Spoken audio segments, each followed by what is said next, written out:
The origin of black body problem, ठीक है, the Kirchhoff's law 1859। पहले तो आपको ये मालूम होना चाहिए कि भाई ये प्रॉब्लम शुरू कैसे हुई। दूसरा, फिर जो स्टेप टू स्टेप प्रोसीजर है आपको वो फॉलो करना पड़ेगा। अगर आपने एक भी स्टेप छोड़ दिया तो आप इसको कैच नहीं कर पाओगे। तो किरचॉफ्स ने थर्मल रेडिएशन है जो, उसके बारे में अपना जो नियम था वो दिया था 1859 के अंदर। लेकिन किरचॉफ से पहले ही एक्सपेरिमेंटल स्टडीज़ ने ये बात साबित कर दी थी कि जो पुअर एब्जॉर्बर्स होते हैं वो पुअर एमिटर भी होते हैं, और जो अच्छे एब्जॉर्बर्स होते हैं वो अच्छे एमिटर होते हैं। तो भाई इसको समझने के लिए आप एक बात माने कि जैसे हमारे पास मेटल का इनक्लोजर है और बाहर से इसको इंसुलेट कर रखा है और इसको हमने टी टेम्परेचर पर फिक्स कर रखा है। इसके अंदर एक ब्लैक बॉल है, एक इसके अंदर वाइट बॉल है। अगर आपने इनक्लोजर का आपने टेम्परेचर फिक्स रखा है तो क्या कुछ समय के बाद जो वाइट बॉल और ब्लैक बॉल हैं क्या वो भी रेडिएशन एब्जॉर्ब और एमिट करना शुरू नहीं कर देंगी, और वो किस में आ जाएंगी, थर्मल इक्विलिब्रियम के अंदर। अब आपके दिमाग में ये आएगा कि भाई जो ब्लैक बॉल है वो ज़्यादा गर्म होनी चाहिए बजाय कि वाइट बॉल के, लेकिन ऐसा होगा नहीं। जब आपने एक्सपेरिमेंटली इन दोनों का आपने टेम्परेचर मेजर किया तो आपने ये पाया कि दोनों का टेम्परेचर सेम है, और किसके बराबर है, इनक्लोजर के टेम्परेचर के।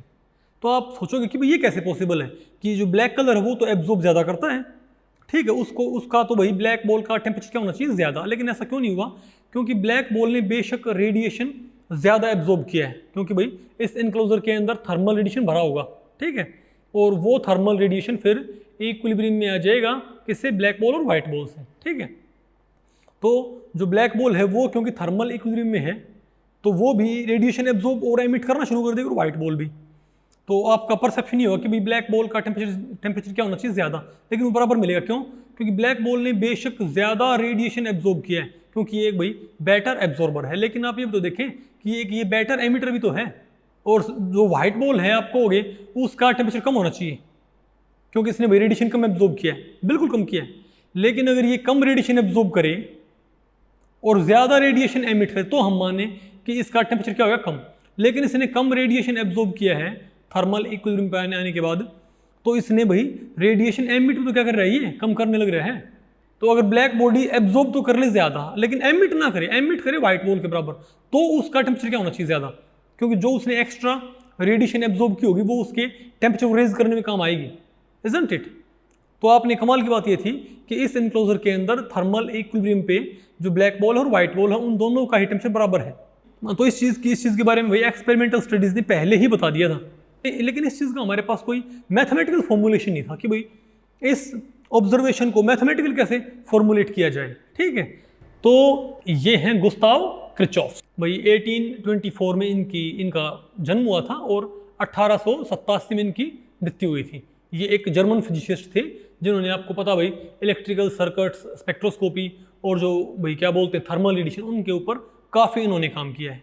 तो आप ये देखें कि गुस्ताव किरचॉफ का नियम क्या था। तो गुस्ताव किरचॉफ ने अपना क्या नियम दिया, for a body of any arbitrary material emitting and absorbing thermal radiation at every wavelength in their thermodynamic equilibrium.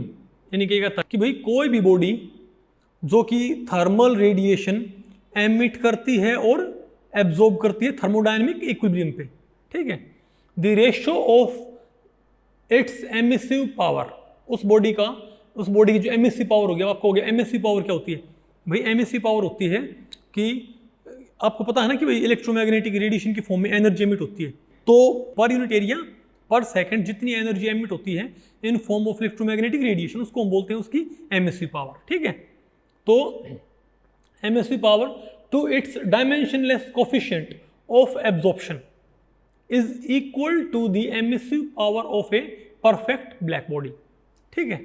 तो इनका कहने का मतलब ये था कि कोई भी बॉडी जो थर्मोडायनेमिक इक्विलिब्रियम पे रेडिएशन को एब्जॉर्ब कर रही है और रेडिएशन को एमिट कर रही है, तो उस बॉडी की emissive power divided by coefficient of absorption, वो जो रेशियो होता है वो हमेशा कांस्टेंट है दुनिया की हर एक चीज़ के लिए। और ये भी आपको ध्यान रखना है कि ब्लैक बॉडी की एमिसिव पावर सबसे ज़्यादा होती है, किसी भी टेम्परेचर पर ब्लैक बॉडी सबसे ज़्यादा एमिट करती है। तो आप समझ गए भाई कि emissive power of any body divided by its absorption coefficient is equal to the emissive power of a perfect black body, ठीक है। तो ये है भाई किरचॉफ्स लॉ।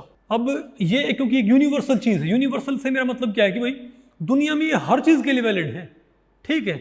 उसका कलर कैसा है, उसकी सरफेस कैसी है, भाई क्या बोलते हैं वो सॉलिड है, लिक्विड है, गैस है, या उसका भाई वो मेटल है, नॉन मेटल है, इससे रत्ती भर भी फर्क नहीं पड़ता। वो कोई भी ऑब्जेक्ट है, ये चीज़ सभी के लिए लागू है। यानी कि थर्मोडायनेमिक इक्विलिब्रियम पे हर एक ऑब्जेक्ट की emissive power divided by its absorption coefficient is always same. और वो किसके बराबर होता है? Emissive power of A black body किसी पर्टिकुलर टेम्परेचर पर। और तो ये यूनिवर्सल फंक्शन आ गया हमारे पास। तो हम क्या बोलेंगे कि जो कोई ईबी है वो एक यूनिवर्सल फंक्शन है, और ये डिपेंड किस पे करता है? वेवलेंथ पे और टेम्परेचर पर।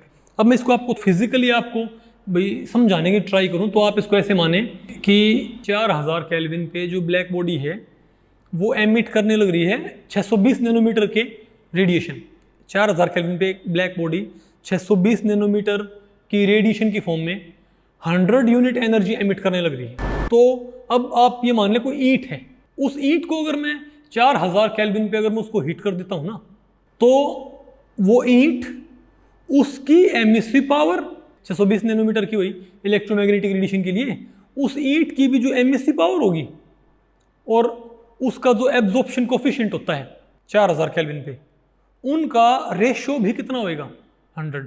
हालांकि ईंट की एमिसिव पावर, मान लिया ईंट की एमिसिव पावर सिर्फ और सिर्फ कितनी ही मान लिया? 50 मानो, या आप ये मानो कि 4000 केल्विन पे ब्लैक बॉडी 620 नैनोमीटर की रेडिएशन की फॉर्म में ब्लैक बॉडी तो कितना एमिट करती है? 100 यूनिट एनर्जी।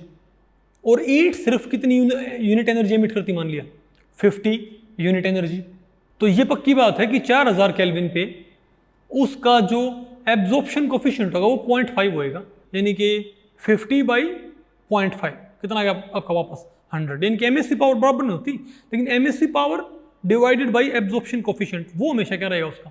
ब्लैक बॉडी के बराबर। ओके, तो अब हम एक बारी किरचॉफ्स लॉ का प्रूफ देख लेते हैं। आप ये माने कि भाई पर यूनिट एरिया पर सेकंड क्यों अमाउंट ऑफ रेडिएशन स्ट्राइक कर रही है किसी बॉडी को भाई, ठीक है। अब एब्जॉर्प्शन कोफिशिएंट मान लिया मैंने AS, तो आप जब AS को मल्टीप्लाई करोगे क्यों से, तो आपको ये पता लग जाएगा कि उसने कितनी रेडिएशन पर second per unit area absorb की है। तो AS इंटू क्यू हमारे पास क्या आ गई भाई?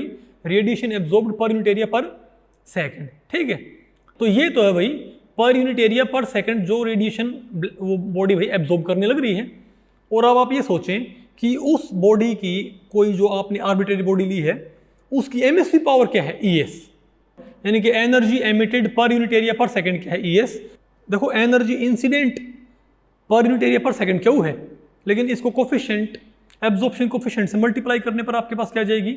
Energy absorbed per unit area पर सेकंड। ये आपका आ गया AS इंटू क्यू, ठीक है। तो आप ये बताओ क्या थर्मल इक्विलिब्रियम एस्टेब्लिश होने पर क्या radiation absorbed per unit area पर सेकंड बराबर नहीं होगी radiation emitted per unit area पर सेकंड के बराबर? बिल्कुल होगी। तो ये जो इक्वेशन है ये किसी आर्बिट्रेरी बॉडी के लिए है। अब आप ये माने अगर इस बॉडी की बजाय में हम एक परफेक्ट ब्लैक बॉडी कंसीडर करें तो हमको क्या देखने को मिलेगा? तो ब्लैक बॉडी के लिए जो भाई एब्जॉर्प्शन कोफिशिएंट वो हमारा होएगा AB, और क्योंकि इसकी वैल्यू 1 होती है, और जो ES होएगा इसको मैं रिप्लेस कर दूंगा EB से, ठीक है। तो आप इसी फॉर्मूले में अगर AS को आप रिप्लेस कर देते हो AB से और भाई ES को आप रिप्लेस कर देते हो EB से, तो आपके पास ये इक्वेशन तो किसके लिए? किसी भी आर्बिट्रेरी बॉडी के लिए। और ये आपके पास अब क्या आ गई भाई? ये आपके पास इक्वेशन सेटअप हो जाती है ब्लैक बॉडी के लिए। ओके, अब ये आपको पता है कि ब्लैक बॉडी के ऊपर जितना भी रेडिएशन पड़ता है वो उस सारे के सारे को एब्जॉर्ब कर लेती है। इसका मतलब AB की वैल्यू डेफिनेटली क्या है? 1। तो आप यहाँ पर 1 पुट करेंगे तो हमारे पास क्या आएगा? 1 into Q is equal to EB आ जाएगा, यानी Q is equal to EB। तो क्यू की वैल्यू हमारे पास क्या आई? EB। तो क्यू की ये भाई EB है, ये B यहाँ पर क्या बोलते हैं? सबस्क्रिप्ट है, ध्यान रखना आपने आपने भी की ये एमएससी पावर किसकी? ब्लैक बॉडी की। तो क्यू की वैल्यू यहाँ से क्या आ गई? EB। और क्यू की वैल्यू यहाँ से क्या बनेगी? आप खुद सोचें। AS को आप दूसरी तरफ फेंकोगे तो क्यू की वैल्यू यहाँ से क्या बनेगी? ES/AS। तो क्यू की एक वैल्यू तो क्या यहाँ से क्या बनेगी? ES/AS, और यहाँ से क्यू की वैल्यू क्या? EB। दोनों इक्वल पुट कर दिए, हमारे पास इक्वेशन थर्ड आ गई। तो आप खुद सोचिए, हमारे पास अपने आप आ गया ना भैया कि MSc power of any arbitrary body divided by its absorption coefficient is simply equal to MSC power of a perfect black body. Okay, तो ये आपका है किरचॉफ्स लॉ।